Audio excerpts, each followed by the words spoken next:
Hello, everybody, and welcome back to Return of the Archon. We've just had a very long initialization stage. It's really funny. We knew as soon as we started making jokes about it, we knew it was going to cut in, and it has done. I'm your host, Tom, very lowest of men, back once again to talk all things Drukhari, and I've decided that this is going to be evolving into a two-man show on the regular now, involving my co-conspirator and fellow Drukhari master, Rob Kimpton. Rob, how are you doing, mate? Good, thanks, mate. Awesome. I think we have to decide who's going to be the Archon and who's the Dracon. Yeah, it's true. Actually, I mean, I think we're obliged to backstab each other for that role. That is it. Neither of us are particularly backstabby people, so I don't know when that's going to get done, but we'll work it out. But I figure rather than just shouting Rob out every single time I do one of these, the logical thing is to have Rob on as often as I can get him, and we can chat through and give you our takes. So what we're doing today is talking all things Pariah Nexus, particularly the Dataslate. Right, we haven't had that many reps with the new missions yet, so we'll be getting you our thoughts on that down the line. But what we absolutely do have is a bunch of changes in the game from the sort of the reboot, the 10.5 edition that we've just had dropped on us, which I think we're feeling broadly quite positive about for Drukhari, although it's so early and so hard to tell in all many ways. So what we're going to do today is talk through the headline changes, and then we're going to divvy it up into the good, the bad, and the ugly. Before we dive into the overall sort of the mechanics of everything, Rob, what would you say the sort of your overall gut feeling is about Drukhari coming out of these changes? I think it's really quite positive. Yeah. I think, especially with the new mission pack, it seems to want you to have fast-moving, high OC infantry. Yeah. And what do we have in just absolute buckets? Yeah. It just seems to suit our playstyle just down to a T. Yeah, I think so, and I think some of the core rules changes really enable that as well, which we'll get into. Yeah. And I think it's an army that was already starting to have a better time than it had been. It was solid when Sky Splinter dropped, but it was actually growing into the meta and into the game as time went on. And I think this again all continues to nudge it in a really positive direction. So yeah, we're certainly both really looking forward to playing Drukhari. I think we're both going to the Sheffield Super Major, so we'll be getting some reps there as well. Hopefully, doing a report after that. And I think in general things are looking really good for the dedicated Drukhari fan. So. Let's get into the headlines. The first thing is the impact of the slate as far as the points go, because Drukhari didn't really see rules changes in a sort of targeted data slatey adjustment kind of way, because I think, this, as you'd expect, this rule set had been dropped quite recently and had been quite carefully thought about, I think, when they did Sky Splinter, so there wasn't that sense that there was a need for any changes. So the major slate impacts are actually just little point tweaks, which is plus 10 points on Scourge. Do we think that's deserved, Rob? It definitely is. But yeah. What we haven't put it here is Scourge for units of 10 have gone down, and you'll never take them. That is true. Yeah, you can get cheaper Scourge units of 10, which I've never seen anyone run. I think, I was briefly toying with it when Orcs dropped. I was like, if it was Orcs all the time, actually a Scourge 10 isn't terrible because you've got the splinter shots and it's obnoxious and annoying. But in general, not really. So Scourge, amazing unit, staple in the list for other reasons, which we'll talk about. Actually, their value probably has gone up a touch. So actually, I think for their value to literally go up a touch is completely reasonable. And I say we're one of those trashy armies where, because we have so many little units, you can do a little bit of accounting to get 30 points on the list. It is not a serious issue.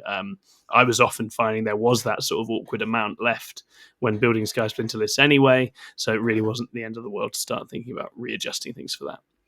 We also got a couple of drops, and the first of these is on Grotesque. So Grotesque go down to 80 points for 3 models. What do we think of this, Rob? I think it's not quite enough yet. I think the thing holding them back is they count as 3 for a transport capacity. It's so bad. Yeah. If it was 2, you would be seeing them absolutely everywhere, I think. But 3 needing a raider for themselves, it just pushes them just out of contention, I think. Yeah, that's completely it. They are good. They're great in the mirror. I've played against them in the mirror. But I just don't quite think they cut it when they're in competition for an Incubi squad or a Court of the Archon squad or something like that. Yeah, I think that's exactly it. I think that the wounds you get for that now is genuinely quite appealing. It's just that the synergies with the detachment, or the one that we're really enjoying, which is Sky Splinter, just isn't quite there. I mean, the -1 to wound in Real Space Raid obviously is annoying on them, does make them a bit more obnoxious. And Grotesque themselves with the buffs in the last slate to combat are good. I think the AP is nice, but it's just that it's not. Yeah, Raiders are already very valuable very in demand for particular units in the list, and I don't think the other changes here make you think Grotesque are the one. I will try 12 and 18 Grotesque just to see, because I don't think it's impossible that they have value, but they feel like a clunky fit. I'd put them in a similar bracket to Hellions, where you're like, I can see a role. It's just, does this line up as nicely and neatly with other things that we want to use? And finally, -5 on the Ravager. I like this because it makes there's a little breakpoint now between Scourge and Ravagers. Yes. So if you want your Scourge as just anti-tank and not the movement shenanigans, you've actually got a 10-point cheaper option. So your list is 2,010 points, drops Unit Scourge for Ravager, and it's a similar role. Yeah, completely. And I think if you were building into a more shooty environment, and you wanted to get even more Dark Lancers in, the Ravager at 110 is nice. I think that is a solid thing, and it doesn't at all hurt it to be going down, but still obviously not quite at the delicious 95 price that it was a little while ago. And its tank shock has got better, hasn't it? Its tank shot has got better, yes. Oh, that's a change we've not got on our slides. We need to remember that. That is the tank shot change actually is a mild improvement for our transports, and the Ravager, right, being able to do a little bit more by way of mortal wounds with those is really nice. So I think most of the time I run a Ravager, if it survives turn 1, it's usually in combat turn 2 or 3. This is the thing, just tagging things and just being that's being it. It's like the Ravager's job is to stick its head out, try and kill a thing, and then the surprising thing is normally if it's still alive after that point. And if it is still alive at that point, you're like, well, now I'm going to run around being really annoying with this and just cuddling things and blocking things. And they actually, again, like Raiders, they benefit from pivot change. So it'll be interesting to try using these now and just seeing whether that makes them that little bit more annoying and whether there's a sort of a more hull-heavy build. But actually, one of the things we are keeping an eye on is with the changes to secondaries, we want to avoid giving up those easy secondaries, which is something Rob and I will talk about in more depth in another show. But Drukhari lists that do give off those easy kill ones, you do want to be careful with. So moving to core rules impacts, we picked out our favourites, our star lineup. So the first one is that Vect is now a close-up aura of +1 CP to strat use. How do you feel about this change, Rob? This is massive. Yeah. If you throw an Archon forward, people can't Armor of Contempt and then fight on death. Yeah. They're just not going to have the CP for it. And that's what really hurts us when we pay too much for our trades, and this just mitigates it hugely. Yeah, I think this is one of those changes which is actually going to massively filter out certain levels of player skill. This is huge, because if I'm a Drukhari player and I'm looking over and I see my opponent going into the turn on like a CP, I'm thinking this is go time. Stuff is going in, because they are not going to be able, once I'm in, to use all their tricks and tools to get out of the situation. And the things that Drukhari hate, interrupts, fight on death, defensive buffs, suddenly there's a huge risk all the time in the important moments that they're not going to be able to use this. So I absolutely love this. It's going to be huge as well for things like just throwing an Archon just into the middle of an army. He's failed a Shadow Field save. He's by himself. You know what? I'm just going to advance him into the middle of your army. He's just going to sit there and make you spend 2 CP to auto pass your morale or something like that. just be an absolute menace, what an Archon should be. Yeah, I really, really like it for that. And I think, one of the things that the 9th book had in spades was that real shutdown feeling. You could have this moment of, you're in trouble now. And I think this actually plays more neatly into that than the sort of long game approach of the other form of Vect. One of the other changes we've got is the pivot rule, in which our little floaty guys, our floaty boaties, are going to be all right, pivoting around the board now, gaining a little bit of extra movement and adjusting their positioning with the ability to make a free pivot, because they have been ruled that way. It's not costing the move to do it, which is obviously enormous for us. I mean, what are the immediate applications as you see it, Rob? I mean, just thinking of UKTC that we play a lot on. You sit behind that little ruin and you can just hide your Raider. Used to not be able to get to that stage, but now this probably adds in, because a Raider hangs out almost 3 inches off each side of the base. So every time you're pivoting, you're saving 2.5, 3 inches. Yeah. And you're having to do that 3 times to actually get up into a hidden spot. Yeah. So this is adding, 6+ inches to a full move. And if you're doing your auto advance, it's even more. Yeah, I completely agree. It's enormous for Raiders. Venoms in general have been able to get around okay and are often deep striking and other things as well. But I think the Raider especially is one of those very fragile things where making the positioning smoother is enormously helpful because, as I say, in the landscapes we play, hiding them has been, and getting them to places has been really difficult. And this is now combined with our massive advance option on the Raider as well. This just makes that getting into position to start doing things so much smoother and safer than it previously was. It's massive. And it actually is going to be interesting to explore this with more Raiders in. Yeah, definitely. See the extent to which that is a viable thing now that they are so much more mobile, and I'm quite optimistic on that front. Finally, we have... Oh, sorry, do you have another point there, Rob? Yeah, I was just going to say the pivot extends our potential charge range as well. It does. Because if you can pivot, you're effectively getting out 20 inches, not 17. Exactly that.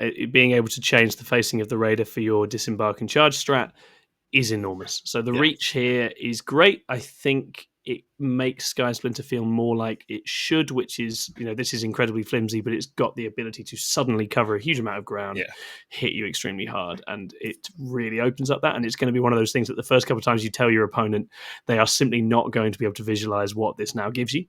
And I think it's going to require a lot more respect for threat ranges, which is what we deserve to have as a scary, killy, up close kind of army. It feels almost like Old Fly. Yes, it's really not that far out once you start factoring all of this in, and that's absolutely awesome. Finally, we have 1 CP Heroic Intervention. How do you feel about this, Rob?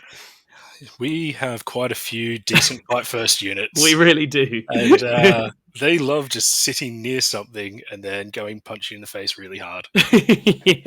It's absolutely amazing. You've got your Liliths, you've got the Court of the Archon, which obviously I am going to shout out Paulie Wallace wherever he is of Real Space Raiders, because he has been on about the Court of the Archon for a very long time. Rob and I are definitely fans of the Court of the Archon, but with the way the meta is going and with the way this now works, it looks better than ever. It's a fantastic unit. It can be in a Raider because you've got more scope for using a Raider. It can suddenly be dropping out, and then it can be a massive intervention problem in different places alongside Lilith. So this is very, very big. And a reminder, if we play our cards right, it's still 2 CP for our enemies. So that's the way we want it to be. So we're going to extrapolate this and think a little bit about the good, the bad, and the ugly for Drukhari now. And honestly, again, 2 negative categories when actually there's a lot of good here. It is really very good. So I think we'll start there. And the thing that jumped out to me across the different changes is that our fight phase control has massively gone up a level. Once you put these different pieces together, we are once again one of the armies that you don't want to play into if you're coming for a scrap. Do you want to elaborate a little bit on that, Rob? Yeah, it's just the movement, the vex, so people can't use defensive stratagems, the abundance of fight first. It just means we can play our own game in the fight phase, and it's very hard for our opponents to counterplay it. We'll just get in their face, and there's not a lot they can do if we play it right. Yeah, exactly that. As I say, if you slip up on your CP management into Drukhari, you're going to suddenly find yourself in a really, really punishing position. I think a lot of the fight phase army matchups have felt very formulaic in terms of, well, this is going to happen, X, Y, Z, and it's just, well, which one has the better tricks and tools? But now there are real points of failure and points of slippage which we can exploit.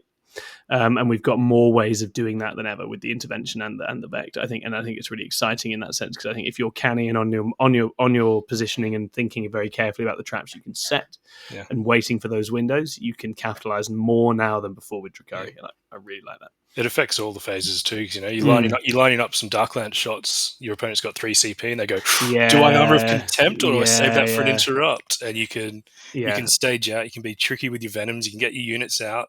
They're still close to your Venoms. Go, I'm going to charge you. Yeah, they don't use this CP, so you just hop back in. Yeah, the old smoke and Armor of Contempt combo is suddenly just not a goer, right? It's really, really scary. You're very rarely going to have CP for that and other nonsense in a game. As alluded to already, we have better mobility, right? I think for Sky Splinter, this is just bread and butter, isn't it, really? Yeah, we just want to get to hidden places. We don't want to be seen because we die horribly from that. And we want to be able to just project pressure, and the better mobility just allows us to function how we should function as an army, as an absolute glass cannon. Completely, yeah. I think it's really, really nice. I think it's going to be, again, it's going to catch a lot of people out. It gives us enormous reach.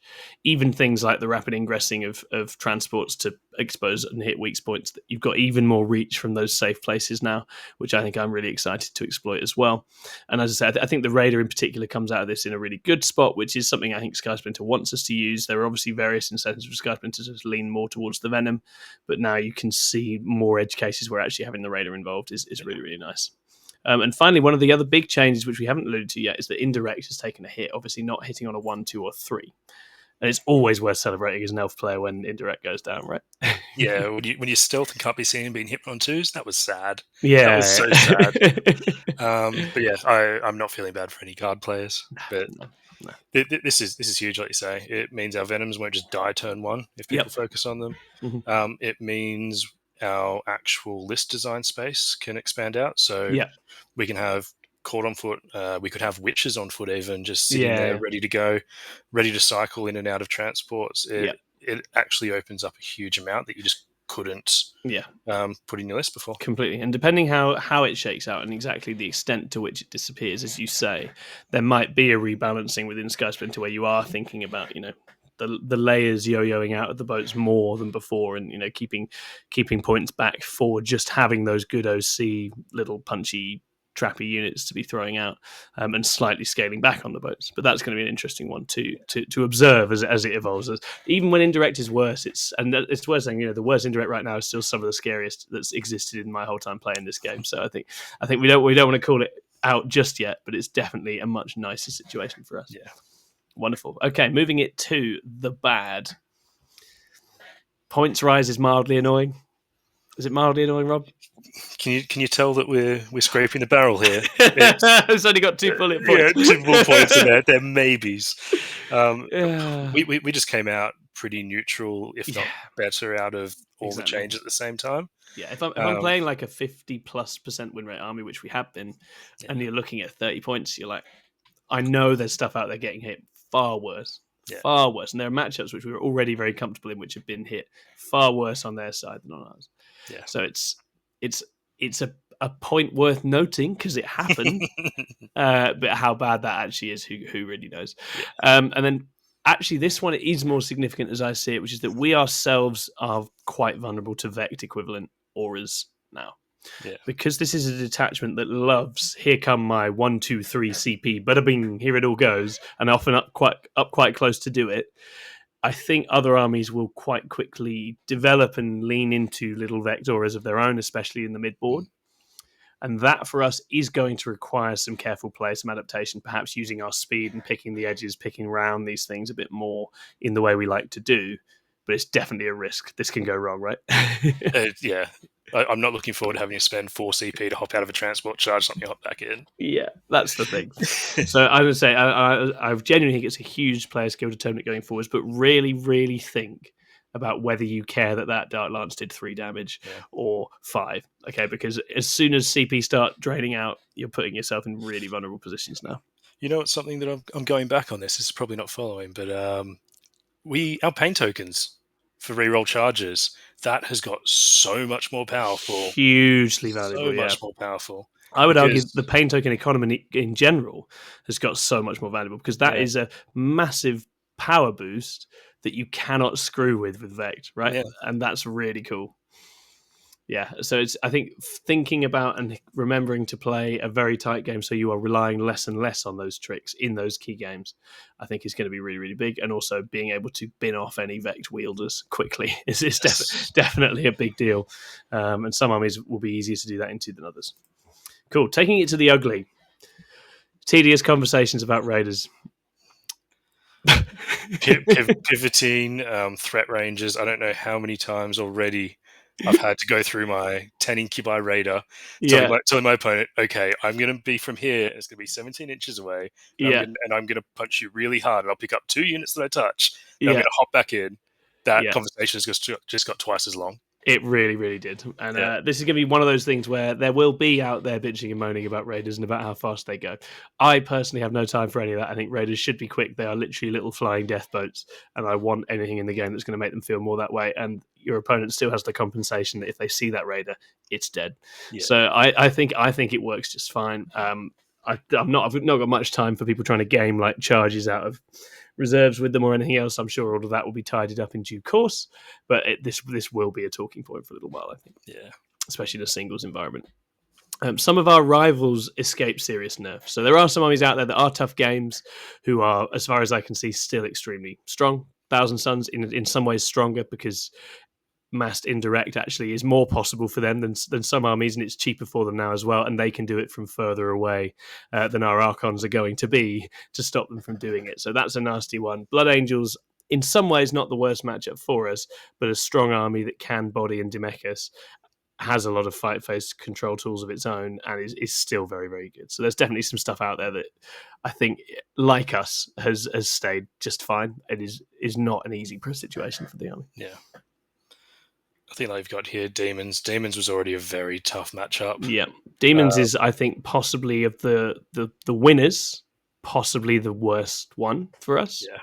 Purely because of the ways it's benefited as well, right? The fact that it doesn't need to be wedded just to Be'lakor, who's on the list of demons monsters we can kill, and can in fact be wedded purely to Great Unclean Ones if so minded, or be dropping purely the angriest, killiest, scariest ones down, or the ones with the fight phase debuffs in Slaanesh.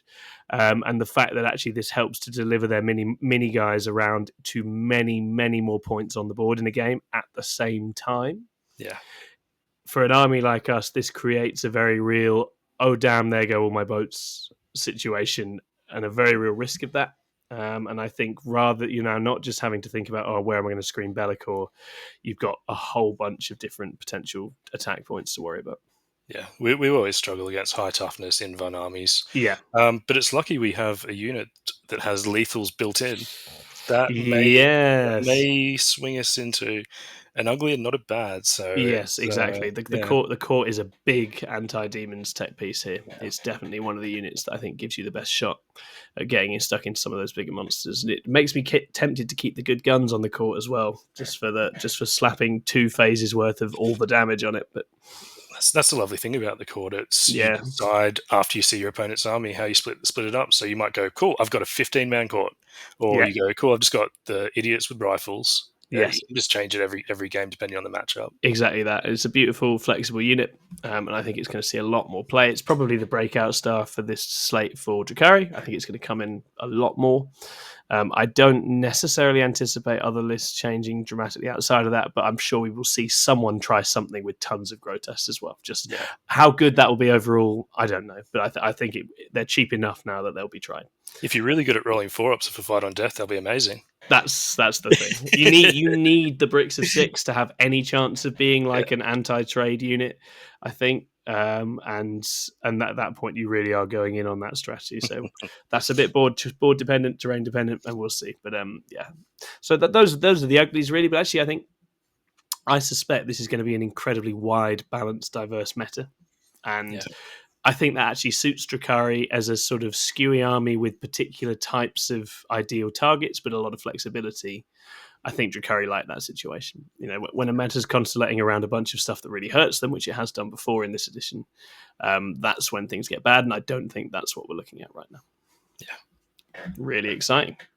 Wonderful. That's the overall summary.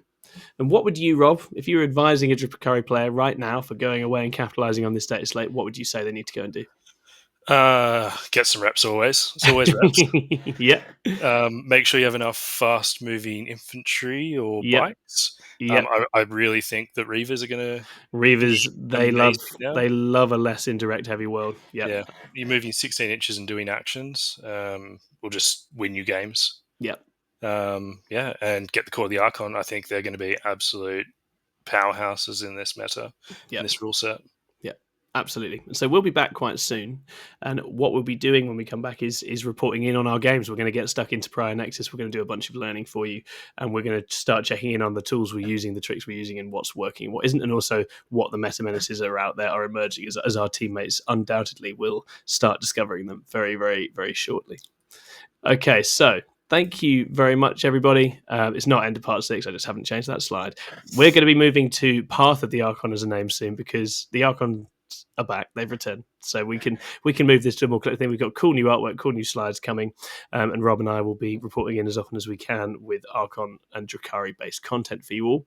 Please do come and check out our other content on the 6++ YouTube. Thank you so much for your support. Remember that you can hit like and subscribe, leave us comments. I'd love to know what's working for you. And you can also become a YouTube member for early access to videos. And you can, if you are so minded, come on, sign up to become a chapter master and access mentoring and coaching with myself and or Rob. We're very happy to talk with Drukhari players. We really enjoy that. And finally, we've got a very active Discord growing right now with lots of Drukhari players piping up and having a good time. So come join the Discord, get involved in that conversation as well. That is the Archons done for today. Go and enjoy Pariah Nexus, have a good time with it, and move all those raiders around, practice your pivoting, and make some people very confused. I'm looking forward to it. We'll see you again next time. Bye-bye. See ya.